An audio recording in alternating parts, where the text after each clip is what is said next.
اس وقت ایک افسوسناک خبر موصول ہو رہی ہے ایرانی پریزیڈنٹ جن کے ہیلی کاپٹر کو حادثہ پیش آیا ہے، اور یہ حادثہ آج دھند کے باعث پیش آیا ہے۔ حادثہ پیش آنے کے بعد ان کا ہیلی کاپٹر جو ہے وہ لاپتہ ہو چکا ہے، جس میں جو ہے ان کے وزیر خارجہ بھی شامل تھے اور مشرقی آذربائیجان کے گورنر بھی اس میں شامل تھے، جو کہ لاپتہ ہو چکے ہیں۔ ایرانی حکام کا کہنا ہے کہ اس وقت ایک فل پروف جو ہے آپریشن سٹارٹ کیا ہے وہ ہیلی کاپٹرز کو ڈھونڈنے کے لیے، اور اس وقت جو ہیلی کاپٹر ہے وہ ڈھونڈا جا رہا ہے جو کہ لاپتہ ہو چکا ہے۔ اور یہ ایک افسوسناک خبر ہے جو اس وقت موصول ہو رہی ہے کہ ایرانی صدر کا جو ہیلی کاپٹر ہے وہ حادثاتی طور پر لاپتہ ہو چکا ہے، اور اس کو ڈھونڈنے کے لیے اس وقت آپریشن جاری ہے، اور ریسکیو جو ٹیمیں ہیں وہ اس وقت آپریشن کر رہی ہیں۔ اور یہ بتایا جا رہا ہے کہ اس وقت شدید دھند کے باعث جو ہیلی کاپٹر ہے اس کو ڈھونڈنا بہت مشکل ہوتا جا رہا ہے، لیکن پھر بھی اس وقت کوششیں جاری ہے، اور ہیلی کاپٹر کو دیکھنے کے لیے ریسکیو ٹیمیں جو ہے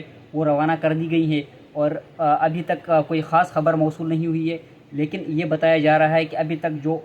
ہیلی کاپٹر ہے وہ لاپتہ ہے۔ اس کے ساتھ جو 2 اور ہیلی کاپٹر تھے انہوں نے سیف لینڈنگ کی ہے، لیکن ایرانی